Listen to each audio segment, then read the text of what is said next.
মধ্যপ্রাচ্যের সবচেয়ে শক্তিশালী দুই দেশ হল সৌদি আরব ও ইরান। তবে এই দেশ দুটি মুসলিম হলেও তাদের বৈরিতা অনেক পুরনো, যার সুযোগ বারবার নেয় ইসরায়েল ও পশ্চিমারা। 2016 সালে শিয়া ধর্মগুরুর মৃত্যুদণ্ড কার্যকর নিয়ে ইরান সৌদি কূটনৈতিক সম্পর্ক ছিন্ন হয়। মধ্যপ্রাচ্যে যেসব যুদ্ধ বা সংঘাত হয়েছে সেগুলোর সবগুলোতেই পক্ষে এবং বিপক্ষে অবস্থান নিয়েছে সৌদি আরব এবং ইরান। দুই দেশের কেউই কোনো বিষয়ে একমত হতে পারেনি কখনো, কিন্তু এবার সেই বরফ গলতে শুরু করেছে, যা মধ্যপ্রাচ্যকে দেখাবে এক নতুন উন্মোচনের মুখ। মাত্র এক বছর আগেও ইসরায়েলের সঙ্গে সম্পর্ক স্বাভাবিক করার পথে এগিয়ে যাচ্ছিল সৌদি আরব, যা মূলগতভাবে পুরো মধ্যপ্রাচ্যকেই বদলে দিতে পারত। একই সঙ্গে ইসরায়েলের সবচেয়ে বড় শত্রু ইরানকে একঘরে করে ফেলত দারুণভাবে। পাশাপাশি ফিলিস্তিন রাষ্ট্র প্রশ্ন নিয়েও কোনো কথা উঠত না জোরালোভাবে। কিন্তু হুট করেই সৌদি আরব ইসরায়েল সম্পর্ক স্বাভাবিক হতে শুরু করে, আর তাতেই অনেকটা বদলে গিয়েছে মধ্যপ্রাচ্যের রাজনৈতিক চাল। সৌদি আরব ইঙ্গিত দিয়েছে যে ফিলিস্তিন রাষ্ট্র প্রতিষ্ঠা ছাড়া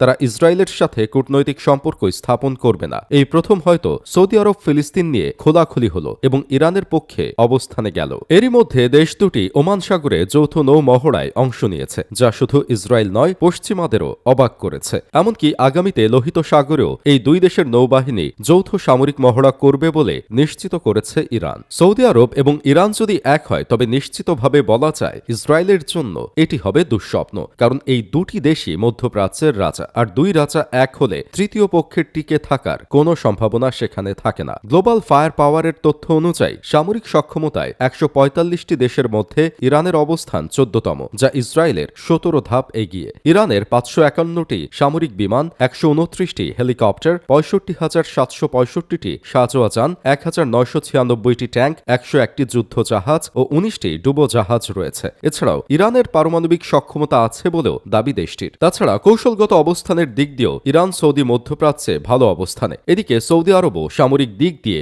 অনেক এগিয়ে। দেশটির অস্ত্র ভাণ্ডার বেশিরভাগ আমেরিকান অস্ত্র দিয়ে সুসজ্জিত। অত্যাধুনিক সব অস্ত্রের মালিক সৌদি। তাই সামরিক দিক দিয়ে যে এই দেশ দুটির কাছে ইসরায়েল পাত্তা পাবে না তা নিশ্চিতভাবে বলা যায়। এখন আসে কূটনৈতিক বিষয়। সাম্প্রতিক দিনগুলোতে ইরান সৌদির কূটনৈতিক সম্পর্ক উল্লেখযোগ্যভাবে উন্নতি ঘটেছে। সৌদি ও ইরানের পররাষ্ট্র মন্ত্রণালয় একাধিক বৈঠক করেছে, যা এর পূর্বে কখনো ঘটেনি। এছাড়াও ইরান সৌদির পাশে থাকার জন্য উঠে পড়ে লেগেছে চীন, যা ইসরায়েল ও তার মিত্র যুক্তরাষ্ট্রের জন্য মাথা ব্যথার কারণ। আর অপর দিক থেকে রাশিয়াও সৌদির সাথে সম্পর্ক ধরে রাখছে। ইরানের অন্যতম মিত্র দেশ হওয়ায় রাশিয়াও সৌদি ইরানের সম্পর্ককে প্রাধান্য দিবে। তাই আন্তর্জাতিক কূটনৈতিক অঙ্গনে এখন সৌদি ইরান সম্পর্ক নিয়ে জটিলতা তৈরির সম্ভাবনা কম। কিন্তু প্রশ্ন হলো, সৌদি আরব আর ইরান হঠাৎ করে কেন কাছাকাছি আসছে? এর পেছনে মূলত তিনটি বড় বাস্তবতা কাজ করছে। প্রথমত, আমেরিকার উপর মধ্যপ্রাচ্যের দেশগুলোর আস্থা আগের মতো নেই। আফগানিস্তান থেকে হুট করে মার্কিন সেনা প্রত্যাহার, ইউক্রেন যুদ্ধকে কেন্দ্র করে ইউরোপে অস্থিরতা, আর গাজায় ইসরায়েলকে নিঃশর্ত সমর্থন, এই সবকিছু মিলিয়ে সৌদি আরব বুঝে গেছে ওয়াশিংটন শুধু নিজের স্বার্থই দেখে। এই বাস্তবতায় ইরানের সঙ্গে শত্রুতা ধরে রাখা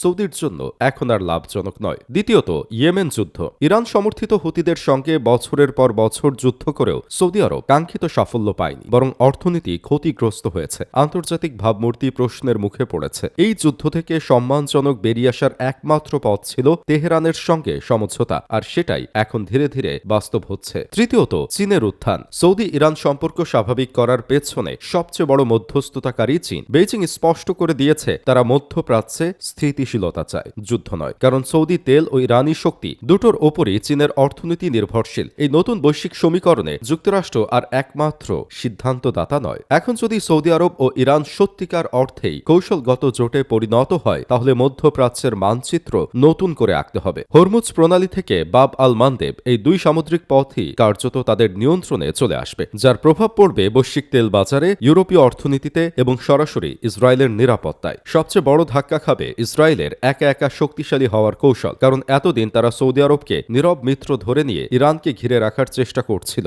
সেই হিসাব যদি ভেঙে যায়, তাহলে তেল আবিব কূটনৈতিকভাবে একঘরে হয়ে পড়বে। এমনকি ফিলিস্তিন ইস্যুতেও বড় পরিবর্তন আসতে পারে। সৌদি ইরান এক হলে হামাস, হিজবুল্লাহ, এমনকি ফিলিস্তিনি কূটনৈতিক প্রচেষ্টাও নতুন শক্তি পাবে। আর তখন পশ্চিমা বিশ্ব আর আগের মতো চুপ করে থাকতে পারবে না। আর এমনই যদি হয়, তবে ইসরায়েলের জন্য পতন ছাড়া আর কিছু অপেক্ষা করবে না। কারণ ইতিহাস বলে, মধ্যপ্রাচ্যে যখন শক্তির ভারসাম্য বদলায়, তখন সেটার অভিঘাত শুধু একটি দেশের ভেতরে সীমাবদ্ধ থাকে না, এর ঢেউ পৌঁছে যায় গোটা বিশ্বে। সৌদি আরব ও ইরানের সম্ভাব্য ঐক্য তাই শুধু দুই দেশের গল্প নয়, এটি একটি নতুন মধ্যপ্রাচ্যের সূচনা, যেখানে সিদ্ধান্ত নেবে রিয়াদ ও তেহরান। তেহরান, ওয়াশিংটন নয়।